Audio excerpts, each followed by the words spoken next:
Good afternoon, everyone. I, Naresh Tiwari, will be moderator of the today's webinar. I lead the business development at Abacus. We all know that geopolitical tension are reshuffling market dynamics. To help you navigate this environment, join us today with our senior fund manager, Mr. Aman Chauhan. Just to give you his profile, Aman Chauhan is an experienced Indian equity fund manager with over 20 years of experience in the capital market. He has been associated with Abacus since inception as a fund manager. Before joining Abacus, Aman managed local and offshore portfolio at Reliance Asset Management, which is now known as Nippon Life India Asset Management, including the stint at their Singapore office, bringing a regional and global perspective to his investment approach. He has a strong track record across benchmark, absolute long and long short strategy. Aman holds MBA Finance in KG Somaya Management Institute and a bachelor degree of in commerce from Mitibai College, Mumbai. We will break down the current global impact on key sector and discuss the strategic outlook for our open-ended CAC3 AIFs, Abacus Growth Fund and Abacus Flexi Edge Fund. Join us to understand how we are managing risk and seeking alpha in the current climate. I will now hand over to Aman for his expert insight. Please feel free to drop question in the Q&A box and we will address them after the session. Over to you, Aman.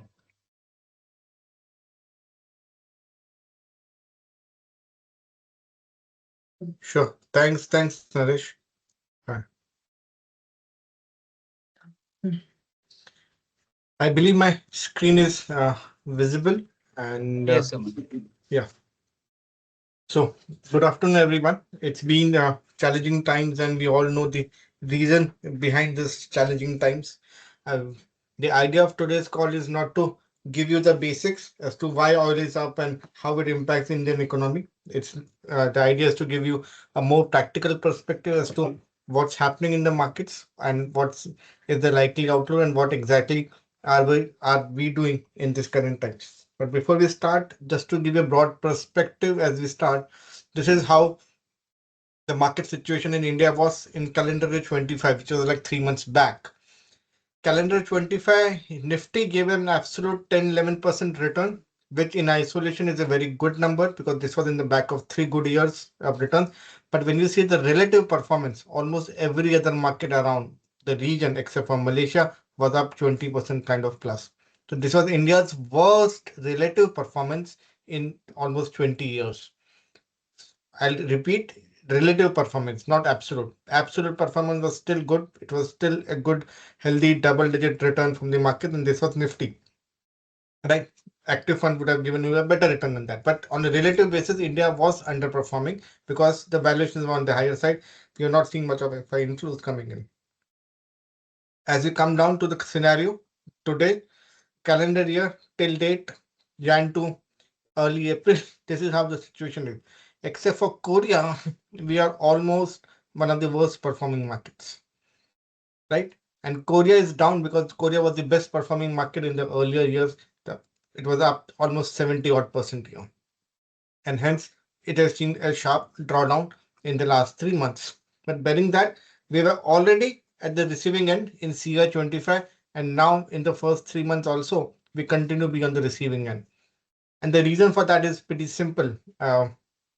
That while we are not directly impacted by the Middle East, indirectly we have a huge impact. And the timing cannot be more unfortunate. Sorry, the timing cannot be more unfortunate than what it is today. In Feb or till Feb or end of Feb, when the crisis started, things were started to look good in India. Government of India had taken various measures, including tax cut, GST cut, government spending had gone up, and all that ensured that the GDP growth, which had slowed down to 5.5% year, second quarter of last year, had already recovered to 7.5, 8.5%. The nominal GDP growth also, which had tapered down because of low inflation, was started to look up. Inflation, though low, was rising, which is also a good factor. We need some kind of small inflation in the market. So it was very well comfortable position here. And credit growth was looking up, which meant that this GDP growth seemed to be sustainable. So things were getting back in shape. It was not a hope story. From a slowdown, we had already recovered, and the Middle East crisis happened. Prices happened, $60 to $65 crude shot up to 120, which as we speak is around 90 odd levels, and we all know what the situation is. The point here is it is not just 60 become 90, crude is up 50%, right? So that's the biggest impact. Though this is what the spot crude is. What we read in the media, what the media highlights to us, what we talk about is all the spot crude, which is not exactly relevant because countries don't buy on spot. Large business doesn't happen on spot. This is all long-term contracts. The future and the long-term contracts still around $80, which is not as high as what the spot is, but still it is a decently high number. 60 becoming 80, $85 is a good 20-30% kind of a hike, which is something that we have to pay in the near term. Plus, the currency has depreciated, right?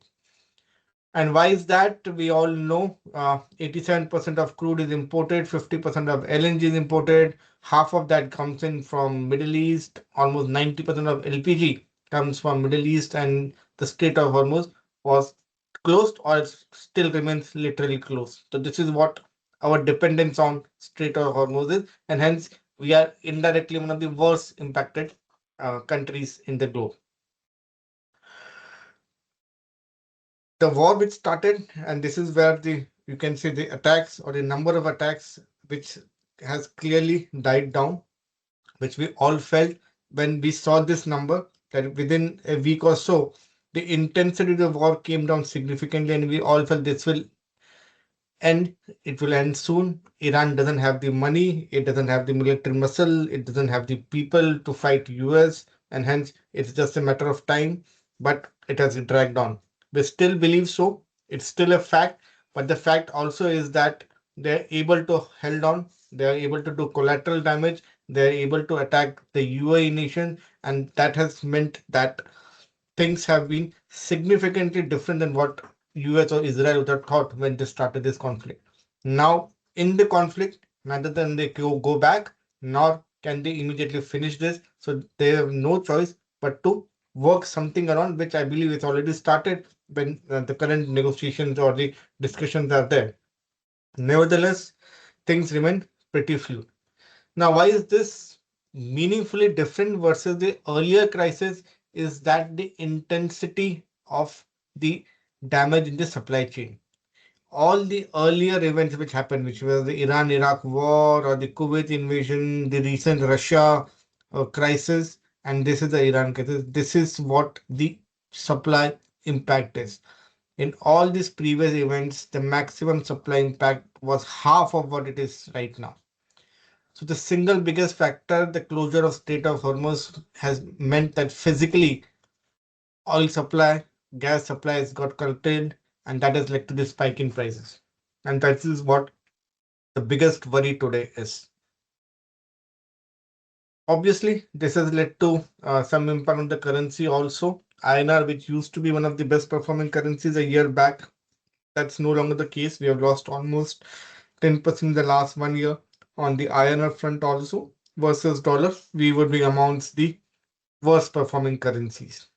This is slightly on the higher side because, as I explained, a good amount of FI inflows has also gone in. So now this is the backdrop. India, we know, has got impacted. And how the market got impacted? The market got impacted because of this. This is how things have turned out to be. FY25, we saw almost 15-16 billion dollars of FI outflow, because of which the relative performance of India was not so great. Still, absolute was good because the domestic liquidity was pretty strong. And now, this is where things are. Just in the first 3 months, we have lost almost $13 billion. Right. It's not just India. In the month of March, you see various countries. Korea has lost 21 billion, Taiwan has lost 26 billion. Decent amount of money has moved out of the month of March, more than what cumulatively came in or came out in the recent month. But yes, nevertheless, the numbers are stark for everybody. It is stark for India also. So just in the month of March, we have lost almost $12 billion, which is a big number. And that is what is reflecting in the markets also. The good thing is domestic liquidity remains strong. SIP flows have remained strong, and that has helped us arrest the downfall. If these FI inflows weren't matched by domestic liquidity, market would have down further 10-15% further from where we are today. So we are holding on to wherever we are. It's all thanks to domestic liquidity moving in. the broad basing of the equity market culture in India, and the strong steady SIP inflows which the mutual funds have able to generate. And that is what the good thing is. But in the near term, the demand impact is clearly there. We need good amount of, you can say, liquidity to come in for the sentiments to improve, and that sentiments will improve only when the crude prices starts to normalize. I don't expect it going back to 60, but even if it comes around 70 odd levels, I think that should be still a very manageable number for the markets to work on. So this is what the future was. It's still around, as I said, between 80, $85 kind of thing, which, and the spot has been very volatile, right? So this is not something that we should be focused on, but this is something clearly what one should be focused on. Now, the good news for India is that today we are much better placed than what we were in the earlier crisis, whenever the oil crisis or any export crisis happened in, and even specifically with related to oil. You see the black chart here. This is what our oil import bill is, and this is the software export revenues here. There was an inflection point here post COVID when this dropped, but then as things improved in FY 24-25, IT revenues, IT export revenues was more than the oil import bill, which meant that we were able to finance this import bill pretty stably, which was not the case for decades, right? Unfortunately, now this scenario or this gap has further widened. If oil stays at 90, 80, 85, 90, then this gap will be pretty widened in FY 26-27 versus what it was in 24-25. And that is what the real worry is. But at the same time, it is something which is manageable because this is growing. So we are okay. Yeah, it's not that things are pretty bad, but we'll still be in a much healthier position than what it was. So incrementally, if you say it's not a worse scenario, we'll be still be able to finance this, but the gap has widened. That is where the bigger issue is. Now, as a layman or as common sense prevails, what is the end game for this? The end game for this, as we feel, is that this war cannot continue for long. The world cannot afford a higher crude price than where it is right now. It is not just India. The impact of oil is equally high on Central and Eastern Europe, UK, the whole Eurozone is as badly impacted as what India is.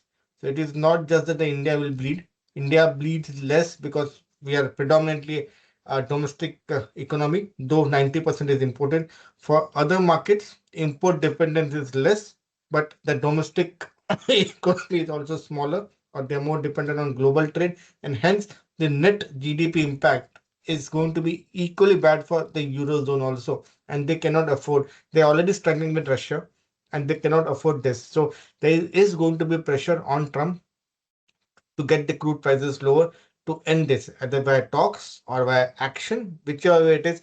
The whole it's not that India will strike back or to US saying that we cannot afford or we cannot sustain this and we are not with you. The Eurozone is also going to do that. So there is already tremendous pressure, and this pressure is only going to rise. Other thing is Trump's popularity has gone down significantly ever since the war has started, and now it's in the negative zone. So there's going to be a November, December kind of a mid-term polls in the US, and then there's a very, very high chance that the Democrats can come back. And if that happens, that's also going to be something significant. So people are not going to wait for that. Trump is not going to wait all the way to November. He is also aware of this. This is something which is public news, and hence the pressure on him is already built significantly to get things under control. So one needs to be hopeful, one needs to be positive that sooner than later, this whole issue, this whole crisis will get resolved. And for us, eventually, it is that the crude prices should come down. Frankly, we are not directly impacted. When Russia Ukraine happened, we discussed the issue for 1 week, 2 weeks, 1 month, 1.5 months. After that, we stopped discussing it. The whole world stopped discussing it, right? Same thing happened with tariff. When Trump came in, Jan, Feb, March, things were bad. Every day there's a tweet. We used to stay awake, listening to his tweet, listening to what he's going to say. And then people lost interest because he used to change his stance every day. Same thing will happen with Iran crisis also. If the war continues for long, people will stop getting involved into this, reading into the news flows eventually. But unfortunately, in this scenario, we are indirectly significantly impacted, and hence what matters to us more is the crude price rather than what the war situation is. War can continue for long, doesn't matter, but the crude price will come down. And the best outcome that I feel from the current juncture is that it's not just India. There is already pressure on Trump. There's already pressure from EU nations on US and Israel, and they have to get a resolution to this as early as possible scenario.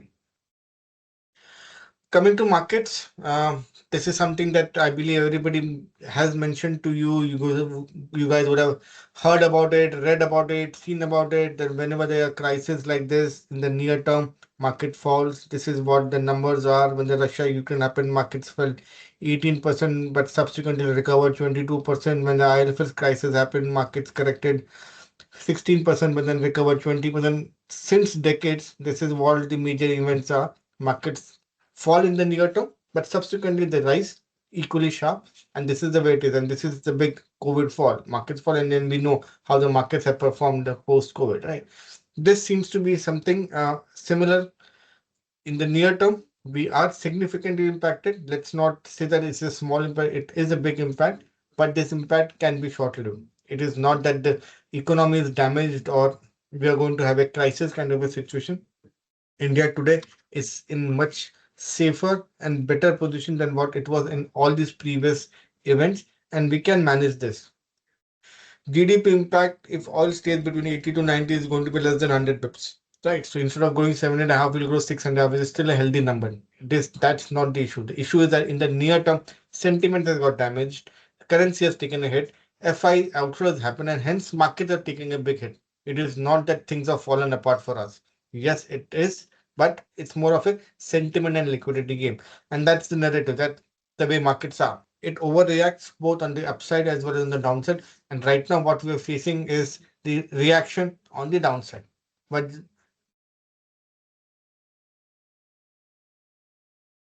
the good thing this time around is that this is the first time when the markets have fallen, then the mid and small cap index has fallen along with what the broader Nifty index is. They have not underperformed, which normally is the case. Whenever typically markets fall, the mid and small caps, as we all know, has fall more than what the market is. In the month of March, that has not happened because mid and small caps have already been on the receiving end for the last 15, 16 months. So they've already underperformed, or there is a mean reversion. They did very well for 3 years, gave away some of the gains in the last 12, 15 months, and now they seems to be finding ground, right? So this is where the situation is, which is a good sign that there's not much of pain left in the mid and small cap basket, and we feel going ahead they should perform in line with what the markets are. Valuation wise, pretty reasonable now. We are now below the 10-year average. We are also below the recent average, which is higher than the 10-year average, and hence.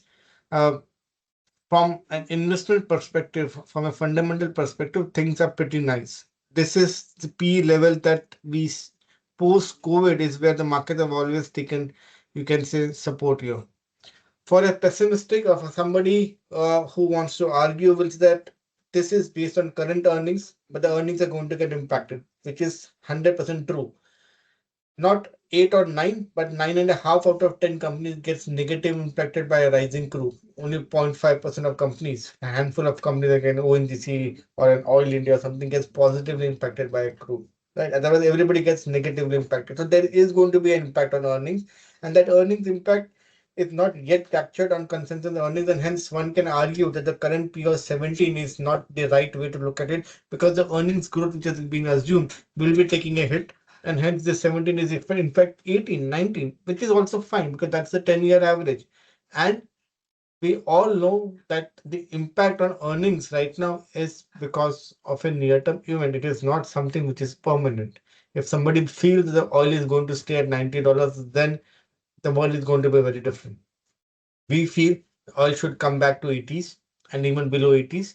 It's not going back to 60s, but 70s is what we are looking at. That will be the sweet spot for the markets to give you a big rally. Right, so markets will not wait for oil to go back to 60, even between anything between 70, 75 is a good point, which right now is around 80, 80 plus, right? So that's a fair assumption to go in. Just by the announcement of ceasefire, oil prices have corrected. If this continues, or if the supply uh, resumes in a decent way, then oil prices will definitely come up. So this is where the outlook is, and then in very simple practical terms, what it is. The world is unpredictable. It is more unpredictable today than what it was in the near term. War is even more unpredictable, and the narratives will keep on changing. The markets will remain volatile in the near term. There is no way we can do anything about that. We can't predict. We are impacted by global reasons. It is not something that is local. It is not something that we have a control upon. So we can't predict it. We can't preempt it. The only way we can react it.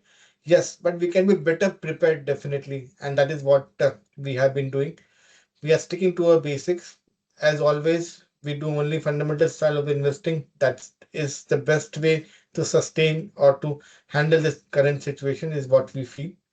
We have some cash in our portfolios. We have not been in any hurry to deploy this, but at the same time, for the last week or so, we have started to deploy the cash. We are not aggressive, but we are net buyers. We are not net sellers in this market. Typically, the stance that Abacus always has been in extreme volatility. Don't take any major decision either side, buying or selling. Your normal decision of buying certain stocks or selling certain stock continue, but not taking any major decision either side, because in hindsight, we have seen that whenever people react to extreme events, it's more of a sentimental decision than a fundamental decision, and eventually you regret about it.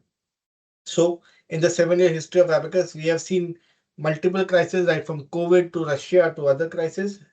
All the times, we are not taking any significant decision either side. That stance even continues right now, right? So, we have not created any significant cash in any of the portfolios, but whatever cash we had, we have been gradually deploying it, not very aggressively. So we are not drastically deployed the money also. Have we made any major sectoral changes? No. The last major sectoral change that we have done would be 6 months back, when we reduced the IT exposure to less than below 5% in most of our portfolios, and we increased the metal exposure to high single digit. That was the last big change that we did in the portfolio. That both the changes have worked well for us so far. And for now, we have not done any major changes. It's obvious that some companies, some sectors gets more impacted with higher crude, some gets less impacted, but it's too early to say what is going to be the impact and how the market would react. And the market seems to have reacted across the board, right? So I think let the market just settle down first before us to take any major call, and that's what the stance we are taking right now. Oil has an impact, and it will have an impact. If petrol or diesel prices goes on up, then there's inflation. Everybody gets impacted. If the government decides no, will not pass it on, we'll bear the impact. Then the government fiscal deficit positions or the government trade deficit position gets impacted, currency gets impacted, and the government spending gets impacted, or the capex of the government gets impacted, and directly or indirectly, GDP gets impacted. So either the GDP gets impacted by the consumers or by the government. Somewhere or the other, there is going to be impact. It's not a small thing. It is there, but this impact is manageable. At less than 100 bits of impact, this is not something that is something which is major. But we are all equity investors. We are here to look as to what is going to be the equity market impact, not just the GDP impact. And this is where the sentiment plays in. We have to share a data with you. Since the war started, the Israel market has not corrected a bit. They are going to bear the maximum, you can say, monetary impact of this war, if not anything else. They also have to spend on the rebuilding. They would have also taken some hits from the opposition. The market is flat.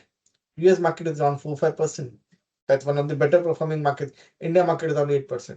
You see that we are not directly involved in the market and we are down 8%. Why? Because the sentiment and the narrative toward India is pretty bad. So it is not that the global markets have collapsed and we have collapsed along with them. No, we have got more impacted because sentiment has got impacted, and that is the biggest driver of near-term liquidity, which has got impacted. We have seen big amount of FII outflow, and that is what has impacted the markets. Are FII is going to come back in a hurry? I don't think so. Ceasefire, markets bounced back yesterday. Today, there was not much of follow buying. We lost some of the gains that we had yesterday. And this up and down, I think will continue till we see lower crude prices.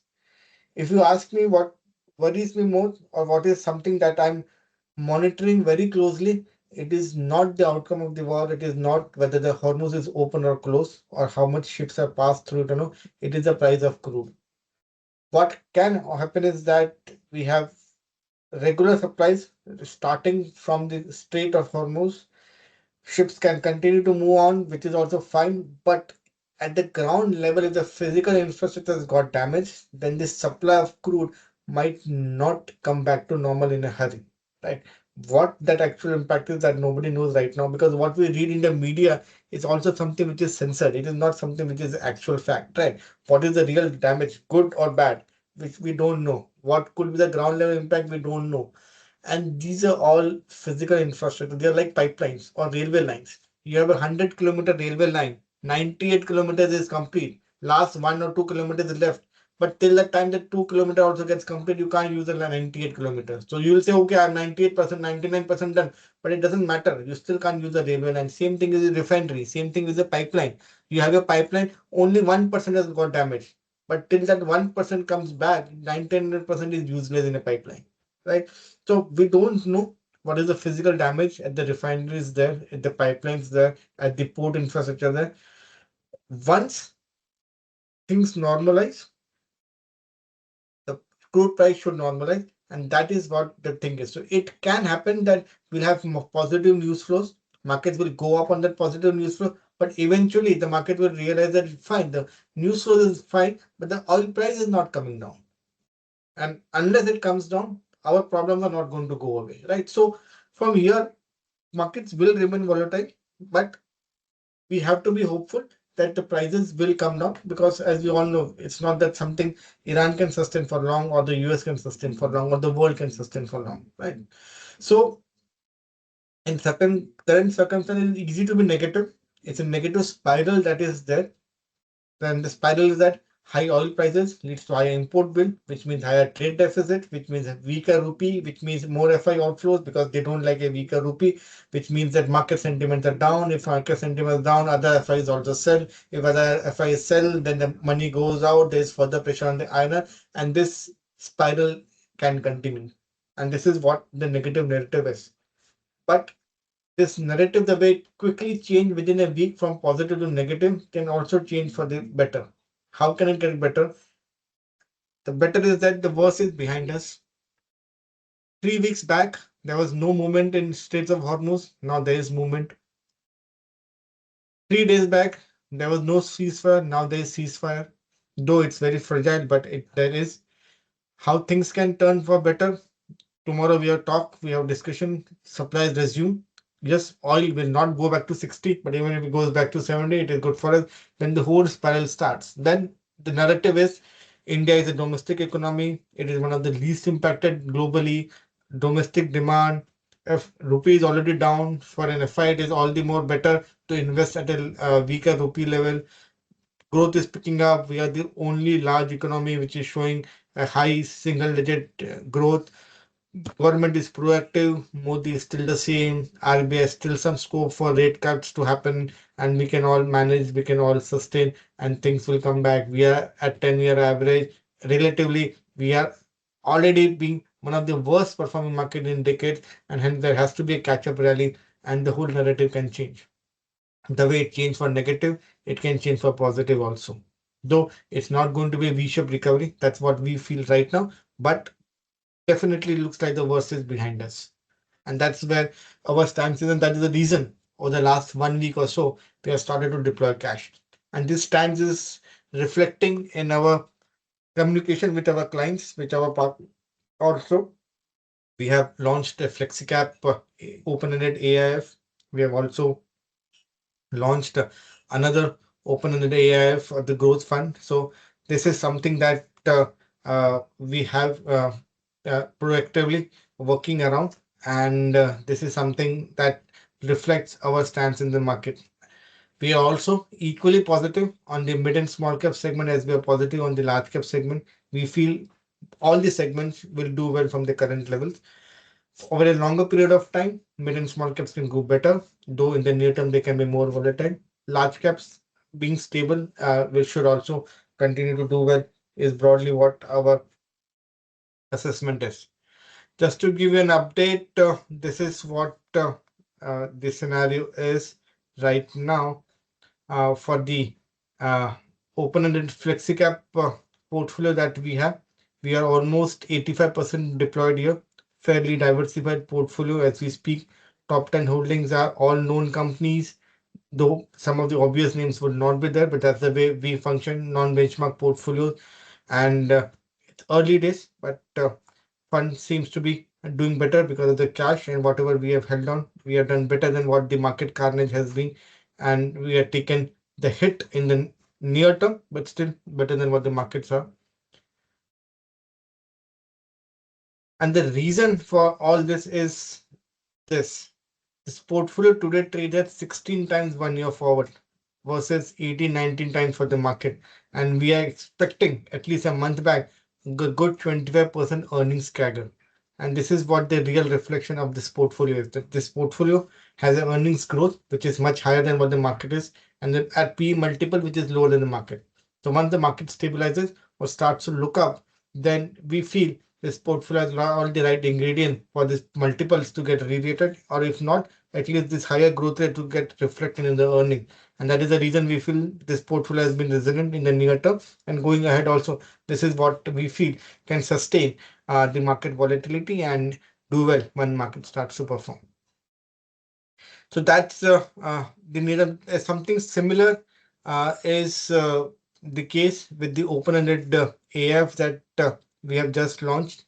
It's a open-ended growth fund, all cap kind of a strategy. At any given point of time, 40 to 60% would be large caps. The balance would be mid caps or larger mid caps in this portfolio. And this is where the stance is.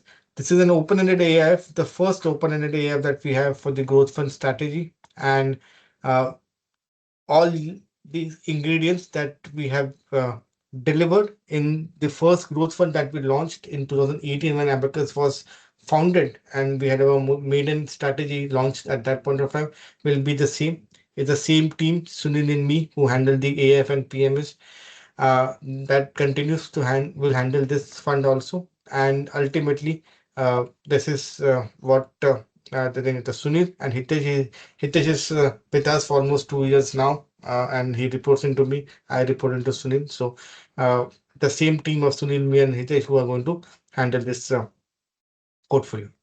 So these are broadly what the strategy details are. It's a long only portfolio. It's an AIF, so minimum 1 year of investments. And you have to come in as a lump sum.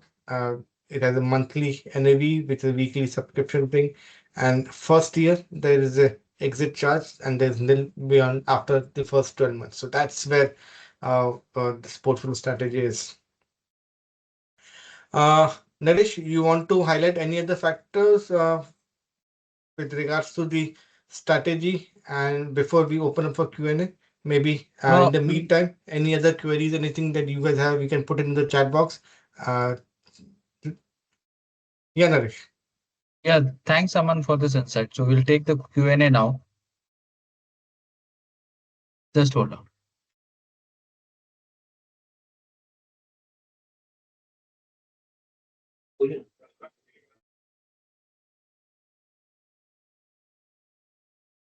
Yes, so the first question is that how are you evaluating the IT companies and your views on the layoffs happening in the IT company?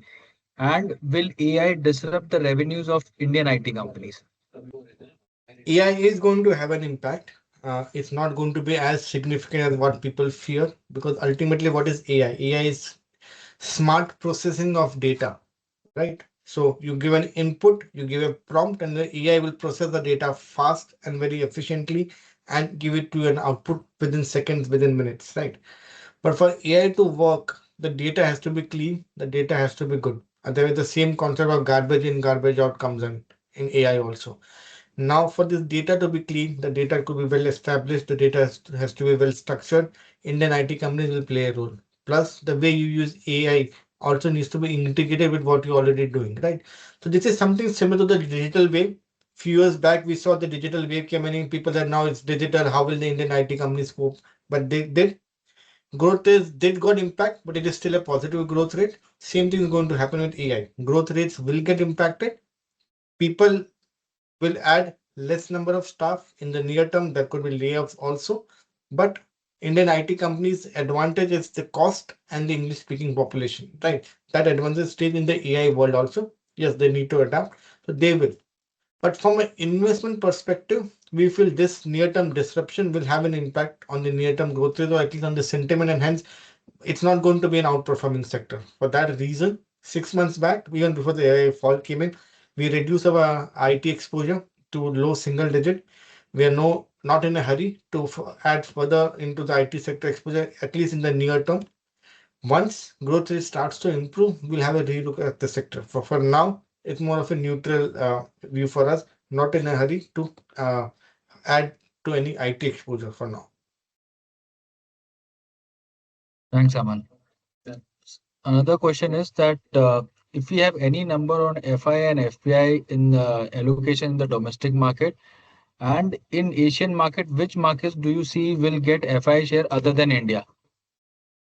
So the obvious choice in the last 12 months has been Korea and Taiwan because they are part of the semicon industry, they are part of the AI supply chain, and that is where the maximum capex or the maximum spending is happening. That is where the maximum FI interest also is there for now, and they are the biggest recipients and the best performing markets in the last 12-15 months. In the near term, this is expected to continue. So if FI outflows continue from India or from other markets, these markets can be one of the bigger beneficiaries out of it. FI used to own almost 20 to 23% of India's market cap. That has come down to 17, 18% as we speak. And domestic institutions, which used to be 12, 13% are now almost 24, 25% of the market, right? So there has been a decent change of hands that has already happened between an FI and institution. So yes, today we are less dependent on what FI is, but sentiment wise, it does have a big impact. Thanks. Aman, third question is that how are we exposed to large, mid, small cap in our Abacus Flexi Cap? And if you can throw some light on the all cap approach, which is a PMS. So on the FlexiCap right now, we are 60-65% large caps. The balance with larger mid caps. We are not taking any major small or micro cap exposure right now. As we feel, and I stated that we are equally constructing on both large cap as well as the mid and small cap because there are pockets of opportunity in both the segments. So there is no clear choice uh, that large cap is good or mid cap is good for us. Both are good. Clearly, for the near term, we are avoiding the small or the micro cap segment. So that's the stand that we have taken, and hence we have a decent balance exposure in both of them. The all cap strategy also. So right now would be around 50 to 60% large cap, and the balance with larger mid caps. The difference between the two would be that in Flexi app, I have a choice to move between the categories. I'll request people to mute themselves so that there is less of background noise. Uh, so what's going to happen is in the Flexi cap, we have the option to maneuver the holdings as the market condition changes, as the market view changes, all cap at all given points of time. Good, bad, or ugly, will always be anywhere between 50 to 60% large cap and then mid caps. Flexi cap can get into small cap also if the demand is, or if the market condition is so, or get into say 70, 80% mid caps also, which flexibility is not there in all cap. And that's what you can say that the biggest difference between the two strategies would be. Thanks. Another next question is that if someone has created, say, 50% cash position around 23,500 Nifty, the team is asking that do we need to deploy the whole money at one go or should one approach through a staggered manner? It's always good to be staggered, but staggered over the next 2, 3 months, not over the next 12 months, because good, bad, or ugly, whatever is going to happen in the oil, if it spikes to 100 back or it goes back to 70, good or bad, whatever is going to happen in the next month or so. Right. So market is not going to wait for long. Either way, in the near term, if it spikes, we can retest the lows. If it doesn't spike, if it comes off, we'll go up for 5-10% in the markets, and hence it is better to stagger it over the next month or so, over the next 1 or 2 months. You might not want to come in all in because we don't know in the very near term what can happen. Ceasefire which got announced yesterday, today seems it's not working. Maybe 2 days later it will be withdrawn. maybe after that there is another strike, and after 2 days again there will be a ceasefire. We don't know. So in the very near term, things can get very volatile, and hence don't come in lump sum, but stagger it over a very short period of time. Next question, how do you see rupee depreciation and the impact on the Indian economy? So rupee is a depreciating currency because that's broadly what the inflation differential India has with other nations, or the interest rate differential it has. To give you a simple narrative, anything that you buy, whether it is a small bottle of water to medicine to your dosa to your meal to your petrol to your clothes to anything, whatever you spent 5 years back, 3 years back, 1 year back, 6 months back, and what you spend today, in the past it was lower. You There's inflation in India, and that means that whatever you go to buy, it gets expensive with passing time. And the same gets reflected in the dollar also. So what costed you 10 rupees in India, today it's become 15, tomorrow it will become 20. Same thing as when you go out to buy dollar, earlier it was 70, then become 80, it become 85, then it has become 90. Till the time there is going to be inflation, rupee will depreciate. In the very near term, if it gets oversold or over depreciate, in the near term it can appreciate back or it go back to a normalized level. But as a trend, as a long-term trend, INR is a depreciating currency. Earlier, it used to be on an average 5 to 6% annual depreciation for the last decade. Ever since the Modi government is there, this depreciation has got restrained to 1 or 2%. In the last 1 year, we have seen a very sharp depreciation because of tariff and now the oil supply situation. So in the very near term, if everything falls back to place, we can gain back some of the depreciation, but eventually it's going to be a depreciating currency. And for that reason, the government rightly is having all the mandates of Make in India, Atmanirbhar Bharat, reduce import dependence, and uh, it is also given incentives for exporting sectors like IT, pharma, chemicals, so that we have a favorable trade balance kind of a situation, and that is where the thing is. So exporters will continue to benefit from a depreciating currency, and we need to be wary of companies which are import dependent for the raw material. So that's the way uh, currency has an impact on India. So INR is a depreciating currency, but it's not as bad as what it used to be. Just in the last 1 year, because of global crisis, we have been one of the, you can say, worst performing or worst impact.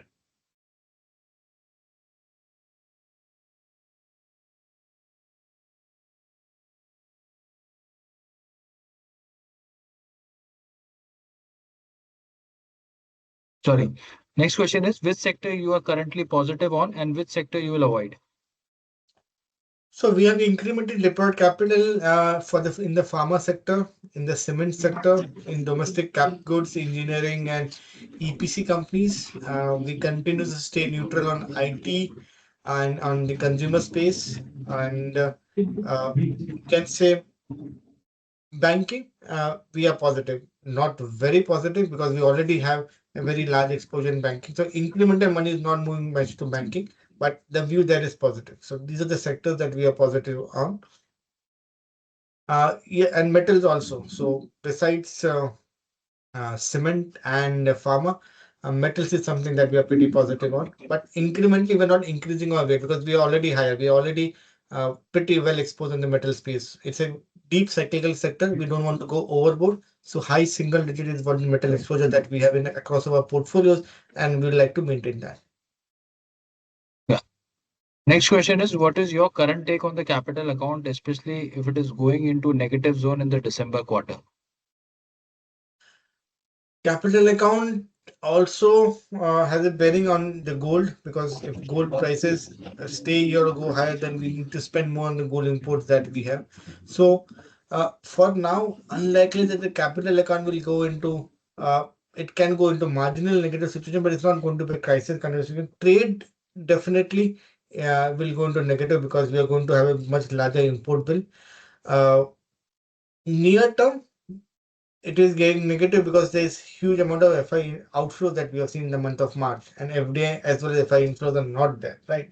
Hence, maybe for the month or so, or maybe a quarter or so, capital account will face pressure, which is already getting reflected in the way INR has behaved. So, but beyond that, NRI remittance is one of the biggest factors. It is a bigger number than what the FI inflows is or what the FDI inflows is, and that is pretty strong.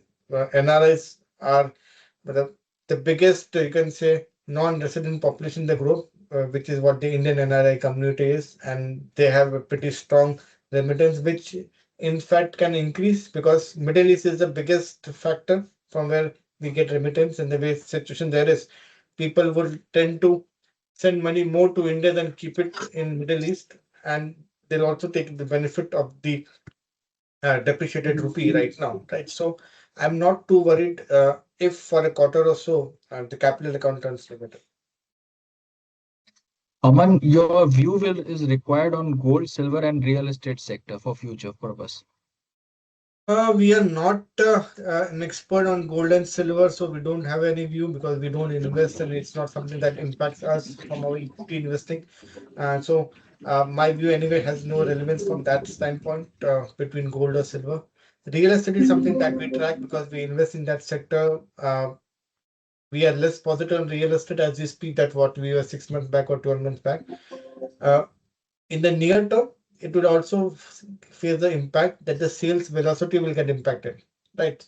So overall sentiment gets impacted. The sentiment impact the real estate sector also. So earlier, if a company was selling 200 units a month, that 200 will become 150 or 100 units a month till sentiment improves. It's not going to become negative or it's not going to become zero, but uh, the velocity will get impacted. And till it improves, stock prices are not going to improve. And hence, we have very little real estate exposure in the portfolio, and that uh, will maintain that. My next question is that what is your view on the performance of your emerging equity approach PMS? So if you can just throw some light on that. Emerging portfolio is a dedicated mid and small cap portfolio. This is the one that has got most impact over the last, say, 12, 15 months, because the mid and small cap in India is not has underperformed versus the large cap, and this portfolio also has been on the receiving end. But this was also the portfolio which was the best performing portfolio for us for 4 consecutive years, where the performance has been 2x of what the benchmark is. So when the market is good, this portfolio can deliver amazing alpha.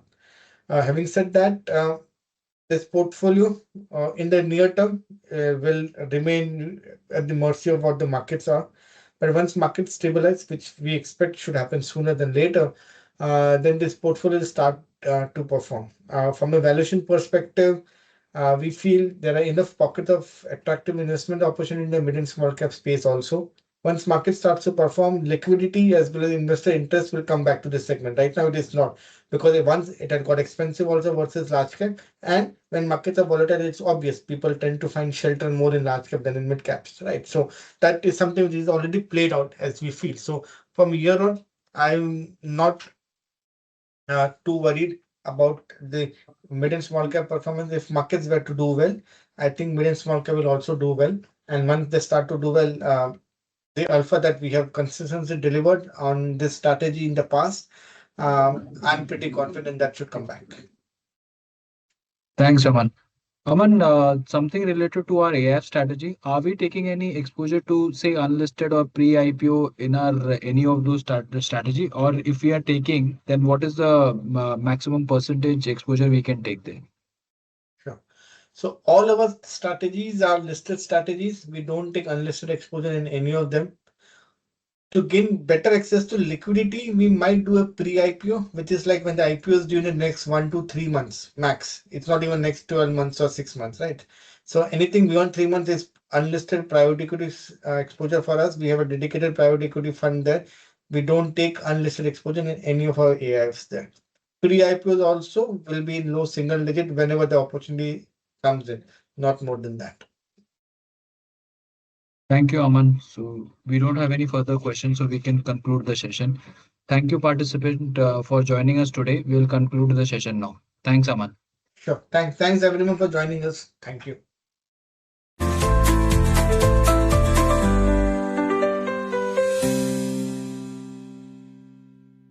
All investments are subject to market risks. Please read all scheme-related documents carefully before investing. Performance and references to returns are indicative and does not guarantee any returns. Investor discretion is advised. This video is neither a general offer nor solicitation to avail the service of investment from the CB registered intermediary under the services offered by Abacus, nor is it an offer to sell or a generally solicit an offer to become an investor in the services offered by the Abacus. The delivery of this video at any time does not imply that information herein is correct as of any time subsequent to its date. The contents of this video are provisional and may be subject to change